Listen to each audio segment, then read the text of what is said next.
I'm Melissa. And I'm Lee, and we are busy mums, company founders, and all-round early learning nerds. Welcome to our podcast, Growing Little Humans. Kids aren't born with a user manual, so each week we'll try and cover many topics that you guys encounter and worry about each and every day while you're raising your little humans.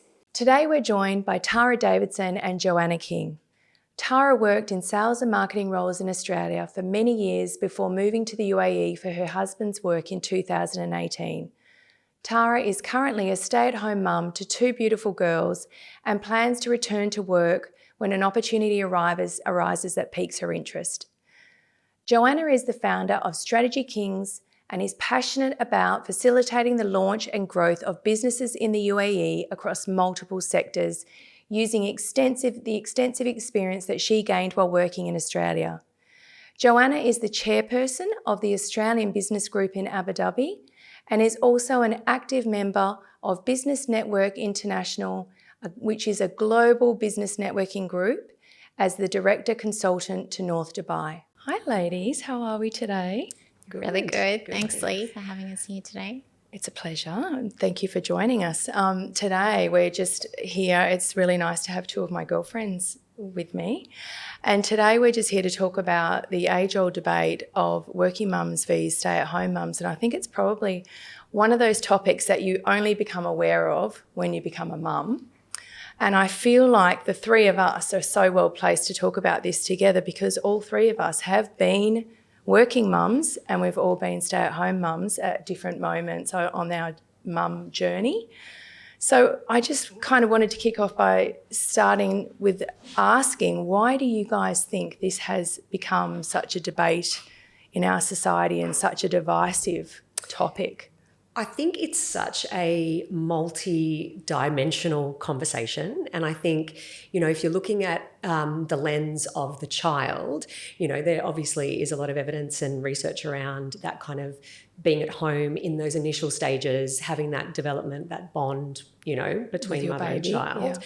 Yeah. But it's a conversation that's not isolated looking at just the child, because you might be looking at the family dynamic. I think financially these days, often both parents do need to work. Previously in the past that may not have been the case, but unfortunately there are now a lot of parents that have to work and it's not even necessarily a choice.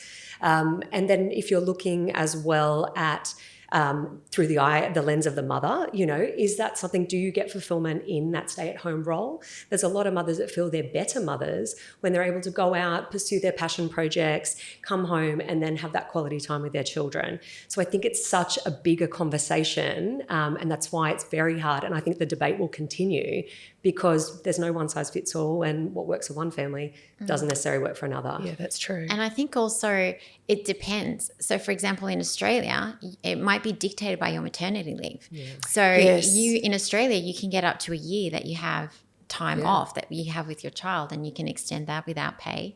Here in the Middle East, sometimes it's just 45 days. So if you want to hold on to your job, you don't really have a choice. So everyone calls on, whether it's through help or their family or raising the village. But, sometimes it is dictated by, if you were working, then it might be the maternity leave if you want to hold on to your job. And like Tara was saying, financially, so there's so much pressure. The cost of living is so high that a lot of families cannot afford to be on one salary anymore. Yeah, so that's so true. So then, you don't have the choice, but you have to go back to work. And mothers are so torn because you want to spend that time, that quality time. They grow up so quickly. Yeah. But if you can't afford to, like for example, when we were in Australia, I only had 6 months off. We couldn't afford to take to be out of work longer. A whole year. Yeah. We were paying, child support for the three other children. Like we were renovating a house. We mortgages, conflicting priorities, right? We couldn't. And so I was torn, but I was very lucky that I had mum that was able to help. And so Lucas wasn't going to childcare per se at 6 months. It was with family. A family member. So that helped. But that conversation, it's always that debate, and you're always struggling because you want to be the best that you can, but sometimes circumstances don't allow that. And I feel like, when we look at society today, compared to, let's say, 50 or 80 years ago, like in the 50s and the 60s, life was simpler, and keeping up with the Joneses was simpler, and basically people weren't striving so constantly for more. Everybody wanted to have a nice home and a car, and most households could then afford for the women, the wife and the mother, to be in the home while dad went out and, was the breadwinner. So I feel like our society has evolved and changed so much since that time. And I think back in those days, it was even more of a difference of women being judged for choosing, because it was just so abnormal. But absolutely, I don't know, I feel like nowadays there are way more women going back to work, whether it's because they want to or they have to. Exactly. That it's not necessarily always a choice. And I think even if you wanted to make the choice to stay at home, as we've just said, that sometimes is a luxury. It's not something that financially you can do. And I think a lot of women battle with that to and fro of, is this the right choice? But, the numbers are the numbers. And I think you're doing the best that you can for your family. And as you said, there's so many extra things now we're having to purchase, and, the way we're living, that it's more expensive. It is. Essentially, it's almost become a privilege to have that choice, hasn't it? Absolutely. Yeah. So what are the pros and the cons of being a staying-at-home mum and a working mum? Like Tara, I know at the moment you're stay-at-home mum, and Jo, at the moment you're a working mum. So can you both give me your perspectives on the pros and the cons? Yeah. So obviously I think we've all navigated both sides. At the moment I am a stay-at-home mum. And, a lot of the pros are that kind of flexibility, particularly around multiple schedules, kids, husband, all of those things. So the logistics of just running all of the admin of running your house, I really found it quite challenging when I was working full time, and also had all of the things of being a mum as well. Yeah. And I kind of felt like I was just trying to navigate both and not doing either very well. Juggling. So exactly, right? So it caused a lot of burnout for me personally. And at the moment, it's one of the pros is definitely that I'm able to go all in on one thing and not have that mental load of both, and just trying to feel like I'm not doing well at both. Yes. Some of the other pros are, my children are definitely happier with me home. I know because they tell me, and having that conversation when I pick them up from school and they're telling me all about their day, it feels like such a privilege to be able to have that time with them. Because as we know, as kids get older, they're going to go out there and go into the world. Yeah, they grow up so quick. Absolutely. So, having worked before and having that time now, I'm really just embracing this season and enjoying all the pros that come with that. There's definitely a lot of cons as well. And I think it's been a challenge from an identity perspective. I think there's a loss there around, and I think there's still that stigma of like, just a stay-at-home mum, like, oh, you're just a stay-at-home mum, and I think feeling like inadequate, like maybe, I need to be, but I also do this, or I do, I have a side hustle going, or like that should not be the case. We should be able to embrace that. Yes, at the moment, I'm in a season where I get to be there as a stay-at-home mum with my kids, but I think that's a challenge. And obviously, coming from working and then moving, you don't have your support network around you. So I think just obviously that loss of identity, and financially too, not working. I'm definitely feeling that kind of financial independence element. And I think that's definitely another factor as well. But again, I think the beauty of maybe just saying that every season has it, you might be in a season where you are a working mom, and you're also juggling all the pros and cons of that. So I think just trying to embrace the season, and there's pros and cons on both sides. The grass is always greener on the other side, and that's just, it's that mentality, I think, is hard. And I think for me, like, I've been working now for the last 4 years. I've been here in the UAE 6 years. So 5 years actually I've been working. And I found that as much as I loved that time with Lucas, I was actually going mad. Like, I found that I needed that mental stimulation. Extra stimulation. And I found that I became like this neurotic cleaner, because that's all I could do was like focus on the OCD. It became really OCD. And so I found like it was just too much for me, and I definitely wanted to work. And, from only having 6 months maternity leave to then all of a sudden when I moved to a new country and I'm now not working for a year, I really struggled. So for me, like the pros I would say are, definitely financially, you get to have that independence financially. You feel like you have a purpose, like that you have that mental stimulation. And I know I really needed that.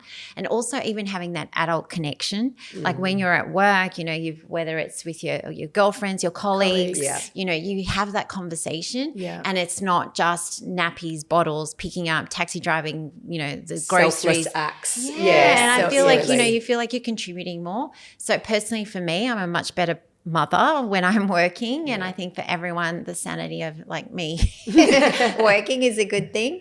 But I think the cons are the mum guilt is real. Like you feel like you're constantly juggling. There's no such thing as balance. I think that's I agree. Absolutely. Maybe if you're working part-time. But or if you have a lot of help or full-time help, and we don't have that. So I feel like you're constantly juggling. Like just outside I'm like trying to juggle someone to take my son to rugby because we're here, and so it's you're wearing all the hats at all times. I feel like the pressure is constant and it is real. I feel like sometimes, you're always feeling like you're never good enough. So sometimes I travel a lot to Dubai with work, and sometimes Lucas will say, oh, you're gone again, you're always away. So you're kind of feeling guilty. But what I do try and do is have that quality time with him wherever I can. So have like dates with him where we get to have some one-on-one time, and I get involved in his school wherever I can, and I get involved with his rugby. So then I feel like I'm contributing in another way. So whilst I'm not there 100% at home, I try and make sure that I can go to his school events or his rugby events. Present. And I'm present there. So, and sometimes, you have to be aware that like, even if sometimes we're watching TV and if I'm like on my phone looking at work messages, he's like, you're on your phone. It's very hard to have those boundaries on yourself too. You have to set those boundaries. You're constantly juggling and it's really hard. So I feel like sometimes, you know what, you just have to be kind to yourself and just give yourself a break. Give yourself a break. Yeah. I think the ironic thing is we're all doing it to ourselves no matter what side you're on. Like I've got, you have the guilt on the other side when you're like, oh, all my girlfriends are out there achieving great things. My gosh, and you're so excited for them. And you're like, am I not, I've got a big gap in my career or whatever that might look like. So we're all doing it to ourselves and it's just not helping anybody. I know. And I think that's the nurturing side of females, isn't it? Is that we're always trying to please everybody. Be everything to everybody. And, make sure everything's taken care of and everyone's taken care of. And are we taking care of ourselves though? Yes, and that's the biggest question. But you've got the feelings of inadequacy, Tara, and you've got the feelings, Joe, of I'm trying to you're actually putting more on yourself because you're trying to do the school thing plus the working thing. So you're piling on and making yourself, even more probably stressed in trying to double up. But I have been in both camps too, and I remember, Tara, really feeling really inadequate at different times when I was not working. And you recognise in yourself that you're doing it to yourself. And I used to say to myself, I'm quite sure other people aren't thinking that about me when I'm not working. No, but for sure. I would feel so inadequate. And as you said, achieving. It's like if you're a bit of an A-type personality, like I'm like achievements in my day. Yes. Do you know what I mean? Like I'm the same. Ticking off your list. I have like a very structured day to like this will get done on this day. This cleaning will be done. We'll do this. We've got this, So you're still taking what you do like in your career and applying it. But the problem is I think you're a bit like, I'm not having these, potentially conversations that are fulfilling, you're in the day-to-day grind, but you're not necessarily fulfilled sometimes in other ways. And that's okay too, but you are so fulfilled at home. And I know when I pick up the girls at the end of the day, it's just my heart's exploding. But that, again, it's just a seasonal thing that could change. And and they just grow doing your up best. so quickly. They like really Lucas is now almost 12 this month. And I just go, he's now taller than me. He does the sleepovers with his friends and things like that. A bit more independent and 100%. So now all of a sudden they're like, they don't need you as much. That and is so I'm like true. holding on to try and get as involved as I can because I know that it'll be limited. over. It's Absolutely. limited. Their peers become such important parts of their lives, that's so true. Well, and I'm on the other side of that with gosh, of an course. 18 and a 20-year-old. Yes. One's left home and Colton, my youngest, who's 18, he will be leaving very shortly. And I literally, when I'm home, I barely see him because he is so independent and clearly leads his own life. He's actually working now. That's awesome. And he's out and about. So he's doing his thing, right? He's doing his thing. Yeah, so you've kind of, I know you really have to just really give grab yourself a hold bit of those years. And I really liked, Tara, that you said embrace the season. And I think that's so true because we do all go through these phases. We sometimes, you know, due to circumstances, or we may choose to stay at home. And then, you know, like you said, Jo, I was the same. When I wasn't working, I got to a stage I was going insane and I was like, I have to go back to work. So when you do go back to work, though, you know, it doesn't matter which side of the coin you're on. There's the mum guilt. With both. And I think it's really true what you said, that we need to embrace each of those seasons because, you know, the kids are those years are just so fleeting, aren't they? Yeah. So definitely we need to embrace the season at all times of the mum journey. But what tips do you guys have for whichever you are, stay-at-home mum, working mum, like how can you be the best mum? And you touched on it before. I think that we have to be a little bit more kind to ourselves. Yeah. I think like as women, we set the most unrealistic expectations of ourselves. Yeah. And I think we live in a world now that is highly comparative culture. You're constantly looking at these curated feeds of like the highlight reel. Highlight reel, the perfect mum, the perfect you know, person in their career, like whatever. And it just constantly has those moments of, you know, feeling like you're never enough, right? Yeah. So I think setting realistic realistic goals on what your expectations are, whether that be, you know, what is your enough? Like, do you, like, is it like when I come home, I completely switch off, no emails, whatever that might look like? Or for me, like, if the house is an absolute mess, who cares? We're going to go and do something fun, you know, and I think we're just going to enjoy each other. Exactly. If you set that. And then I think obviously as well, like, just trying to block out a lot of the noise. I think we are information overload. There's an expert on absolutely everything telling you how you should be doing something. And I think sometimes that might work for you and often it doesn't. So I think just cherry picking whatever feels right for us, but blocking out all the noise, blocking out the mum guilt and just trying to like do what's best for you and your kids and for yourself, making sure that you're okay as a mother, because I think there's a lot of mental health aspect that comes into the guilt and being at home or at work, it doesn't matter what it is. But if we're not okay, like that's a flow-on effect to the family. Absolutely. And if I'm stressed, my whole family feels it. Yeah. And I don't even have to verbally say anything, but they can tell. The vibe, the energy. tension, the energy, you know, it's felt. Yeah. So checking in on yourself and making sure that you are being realistic, I think, with what you can and what you can't do, and setting some boundaries, having some boundaries in place. This is my boundary. I cannot jump on a call at 10 o'clock at night, a Zoom call, or, you know, no, I'm okay. Right now I'm with my kids and that's where I need to be, you know, and feeling confident in that. Yeah. Yeah. And I've found, like, for example, you hear on when you're on a plane, put your air mask on first. You need to look after yourself first. And I find that so much as a mother, you're always giving. Yeah. You're giving of your time, giving of everything that you want to do to make sure that your family's needs are met first. Yeah. And what I have found after I had surgery last year was that I needed to look after my health.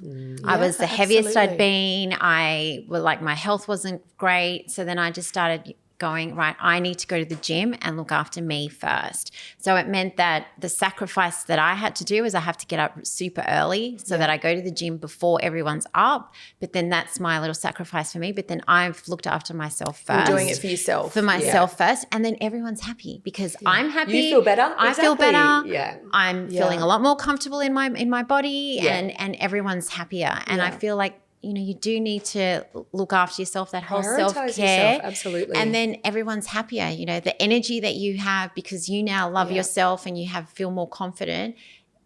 It's worth its weight in gold. And I think sometimes even just taking a bit of time out, zoning out on the couch and Netflix, whatever you want to do. Yeah, whatever your thing is. We're not good at that, are we? Yeah. Having downtime. And feeling guilt-free, right? Or taking yourself to go and get your nails done, whatever it is, or a spa treatment, whatever it is. But I feel like sometimes we have to have that self-care for ourselves as well. Yeah, so we can be the best versions of ourselves. 100%. And another thing that I always do is like, yes, I'm always working or I'm always working at odd hours, but I do that so that I can always be at my son's rugby games. Exactly. Yes. Quality over quantity. So It's like, that's my choice, and I will do whatever I have to do so that I can be there for that rugby game. Yeah.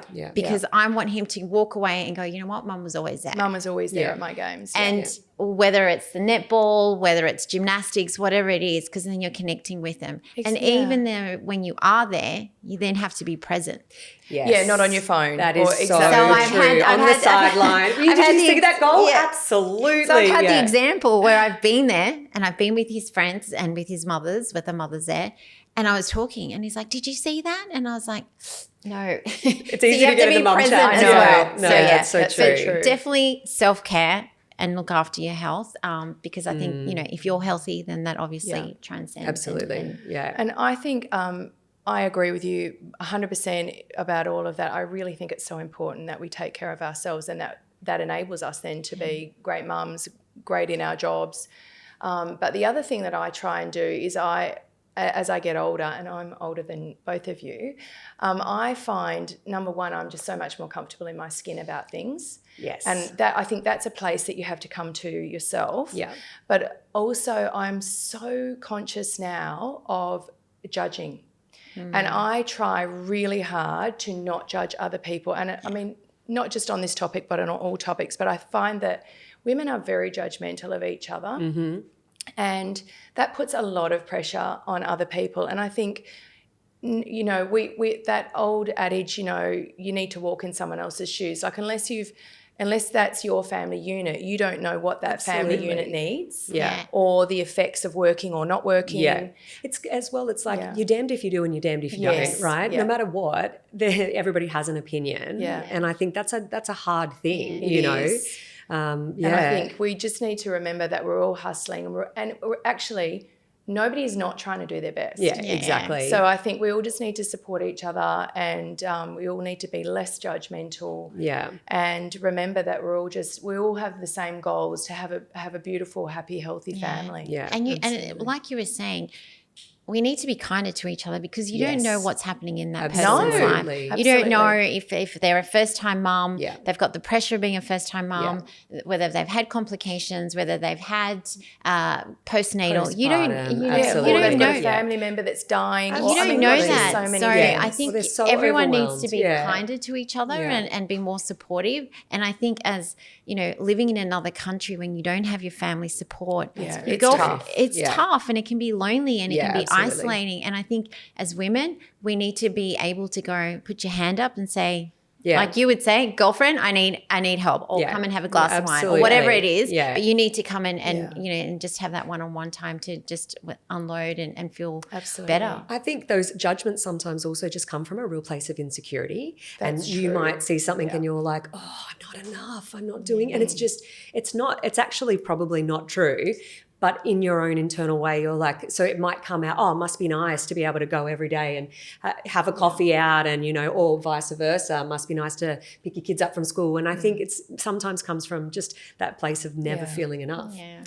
Yeah. So I think, look, this topic's not going to go away. Is it? This debate's going to continue, and it's going to be continue to be divisive. But I think, talking about it always helps. Yeah. And I think, you guys have come up with some great points today. But I think the biggest one is that we have to be kinder to ourselves, and we have to try and be more understanding of everybody's got different situations. Absolutely. And every family circumstance is different. So true. You don't know. You have to do what's best for you. Yeah. No one else look- gets a look vote after on your you. life. Yeah. Well, thank you, ladies, for joining me to have Thanks a chat for having about it us. today. Thanks, Lee. And here come the legals. Our podcast is purely brought to you for educational and entertainment purposes. We are just two hectic mums, and we are certainly not licensed therapists. This podcast is not intended as a substitute for the advice of licensed or qualified professionals. And if you do need some help, please seek out some professional advice.